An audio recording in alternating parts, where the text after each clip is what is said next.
sana gitu, itu bisa untuk 15 anak bisa lebih sedikit enggak? Kelihatannya bisa. Kemudian ada satu asisten gitu ya, satu asisten yang ada di sana, dan nanti mungkin dari Bapak Ibu bisa hadir ya untuk pembimbingnya, bisa hadir di sana untuk memberikan penjelasan-penjelasan, atau kalau kalian konsultasi bisa langsung. Jadi kalau kalian mau kuliah untuk kuliah yang lain bisa ditinggal dulu, nggak apa-apa, karena untuk studio itu mulai dari jam 8 sampai jam 4 sore gitu. Jadi kalau kalian seperti camp ya, ngecamp gitu. Selama ini kan kalau ngecamp ke ruang KMTA ya, kecil. Nah, ini untuk kelas A ini kalian punya jatah ruang ngecamp selama 3 hari, Senin, Selasa, Rabu gitu ya. Itu di minggu kedua ini ya, minggu kedua. Kemudian untuk kelas B ini adalah Kamis, Jumat, Sabtu gitu. Kemudian kalian bisa juga gitu ya Zoom dari, misalnya pas hari Kamis kalian pas ngecamp di sini, tapi ada kuliah daring gitu. Kalian bisa daring lewat di sana gitu ya, di lab, karena di lab itu untuk jaringannya sudah oke banget gitu ya. Ini ya, jadi bisa berada di luar di lorong itu atau bisa di kelas gitu. Kalian bisa Zoom berada di situ gitu. Dan untuk kuliah umum yang kedua ini untuk hari Kamis juga ya, ini nanti akan ada dua bahan atau dua materi. Yang pertama itu tentang perencanaan stadion olahraga gitu ya, berdasar standar dan skala pelayanan. Ini oleh Dr. Komarun gitu. Kemudian struktur bentang lebar dan IPH ini dari Bu Aning gitu. Tapi ini kan satu bagian yang mungkin tidak luas sekali gitu ya, tetapi untuk merefresh kalian tentang materi ini. Sedangkan struktur bentang lebar sendiri itu akan dipelajari pada bagian di struktur 5 ya, struktur 5. Karena apa? Karena stupa itu sebetulnya adalah integrasi dari berbagai macam mata kuliah gitu. Jadi kalau kalian mendapatkan mata kuliah tertentu, materinya jangan dibuang gitu ya. Buku-bukunya jangan dibuang atau jangan dijual ya. Tetapi itu akan menjadi dasar gitu ya, dasar untuk membuat atau mengerjakan untuk stupa gitu. Jadi mengapa kalian diberi pelajaran ini? Karena utamanya mata kuliah di arsitek itu adalah stupa gitu. Agak sedikit berbeda dengan di SMA, tidak ada mata kuliah utama atau mata kuliah profesinya. Sedangkan di arsitektur itu ada mata kuliah profesi, dan semua mata kuliah yang ada itu sebetulnya mendukung pada mata kuliah utamanya. Demikian juga pada stupa 5 ini.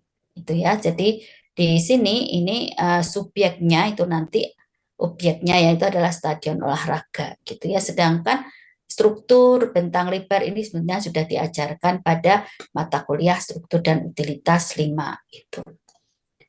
Kemudian minggu ketiga, jadi kalau kalian pengen melihat masa studionya ya, jadi ini adalah minggu pertama, minggu kedua, minggu pertama tidak ada studio, minggu kedua baru minggu depan ya, minggu depan ini sudah ada studio 3 hari untuk kelas A, 3 hari untuk kelas B. Koordinatornya mencatat ya, nanti bisa diingatkan pada saat di grup itu. Ayo kelas B, sudah waktunya untuk ngecamp, kita ketemu di mana gitu ya, sambil ini mengerjakan, bisa banyak mengerjakan di sana gitu. Kemudian minggu ketiga ini ada kuliah umum lagi gitu ya, ada kontekstual desain oleh Pak Alfa Fibila gitu ya. Kemudian tentang skala monumental ini nanti dari saya gitu. Kemudian di sini ini juga kalian harus setelah breakdown harus mampu untuk presentasi di hadapan dosen masing-masing untuk paparan tugas yang pertama gitu. Sedangkan yang di sini ini adalah paparan penugasan ya, penugasan untuk tugas yang ketiga, tapi paparan untuk tugas yang kedua. Ini ada yang masih keliru. Kemudian untuk minggu keempat ini juga masih ada kuliah umum lagi, gitu ya. Ada presiden bangunan, jadi nanti contoh-contoh bangunan stadion dan sebagainya ini oleh Pak Pras ya, ini akan diberikan sehingga kalian punya gambaran seperti apa sih stadion itu gitu. Kemudian arsitektur Islam dan humanisme ini oleh Bu Dr. Indrawati gitu, dan kalian bisa menanyakan ini seperti apa sih implementasinya arsitektur Islam itu untuk sebuah studion, mungkin dari tata nilai atau dari fisiknya, agar tidak terjadi satu bagian yang itu harusnya untuk umum itu menjadi satu bagian yang lebih ke arah spesifik. Nah, ini nanti bisa ditanyakan langsung ke Bu Indra gitu. Nah, ini pada saat ini sudah mulai ke kelas masing-masing gitu ya. Jadi sudah tidak lagi daring, tetapi sudah berdasar pada kelas masing-masing. Ya, jadi ini untuk Kamis ini survei lapangan, bukan berarti 4 minggu sebelumnya kalian nggak boleh survei, nggak begitu ya. Tapi boleh gitu ya. Misalnya dulu anak mahasiswa saya itu rumahnya di Jogja gitu, dia survei duluan gitu, itu bisa seperti itu. Jadi ini diberi waktu untuk survei lapangan per kelas gitu, tapi sebelumnya boleh kalian sudah survei, itu boleh gitu ya. Di sini juga dari dosen masing-masing itu diberikan bagaimana caranya survei lapangan, pengumpulan data dan sebagainya.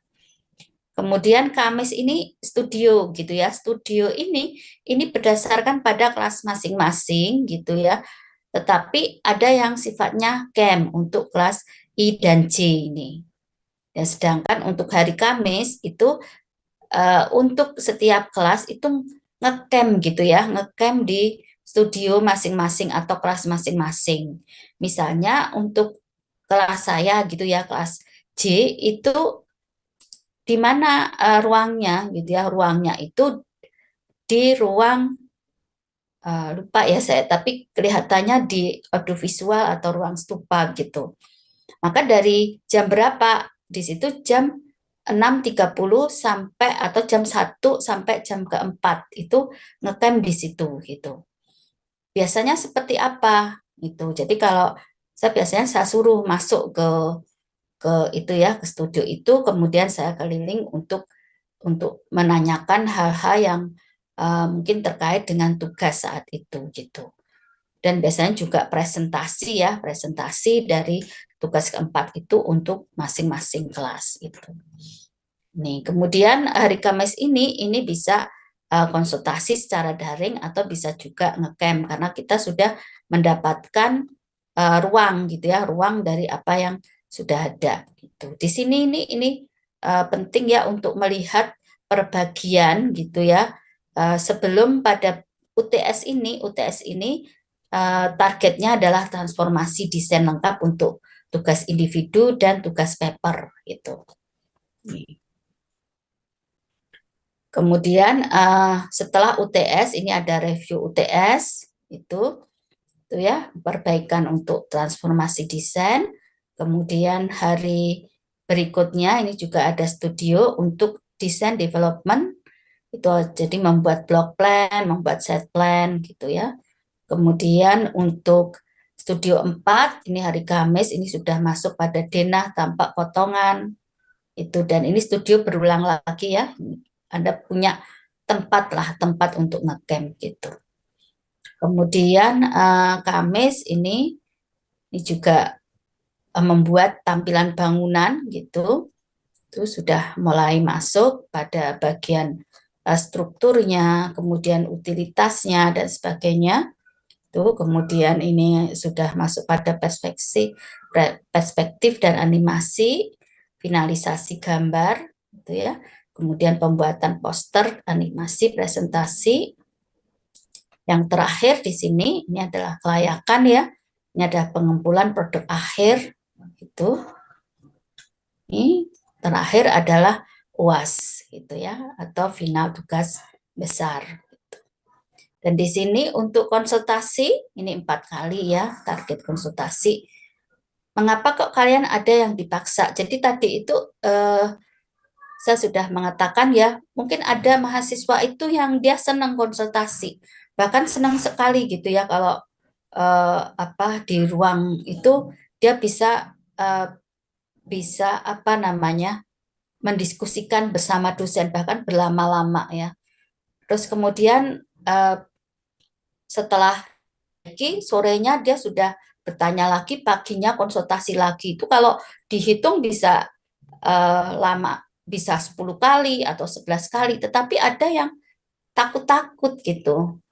Mau konsultasi nanti tidak disalahkan gitu. Padahal kan diskusi atau konsultasi itu menjadi satu ajang bagi kalian untuk mengetahui gitu ya, di mana sih kelemahannya, dan biasanya bukan mengarah pada desainnya ya, tetapi kepada ketepatan apakah dia dari strukturnya itu sudah sesuai, regulasinya sudah sesuai dan sebagainya. Dan saya harapkan kalian ini ya secara emosional bisa lebih dekat dengan dosen masing-masing ya, sehingga tidak menghasilkan satu hal yang itu menakutkan gitu.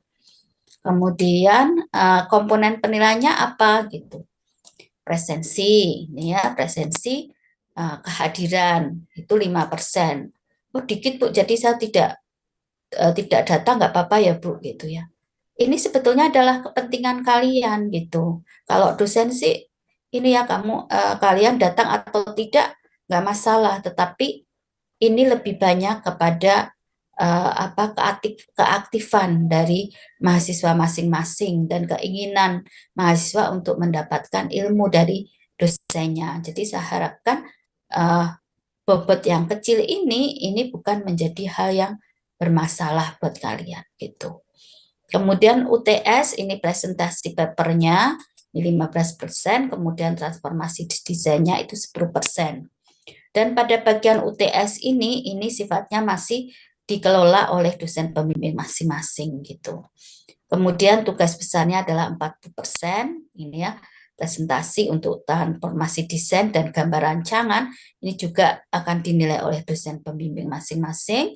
Kemudian apa yang akan dinilai oleh crossing, ini adalah 30% oleh tim dosen stupa, ini crossing. Jadi satu mahasiswa itu nanti akan dinilai oleh 2 dosen gitu. Tetapi tidak gambar kerja secara keseluruhan, hanya dari sisi poster dan video gitu. Itu ya. Jadi ini nanti ini adalah beberapa buku ya gitu. Oke ya, saya kira itu yang bisa saya sampaikan untuk tornya. Saya kira dari Bapak Ibu dosen yang lain itu sudah meng-share kepada kelas masing-masing ya. Itu kalau ada hal-hal mungkin dari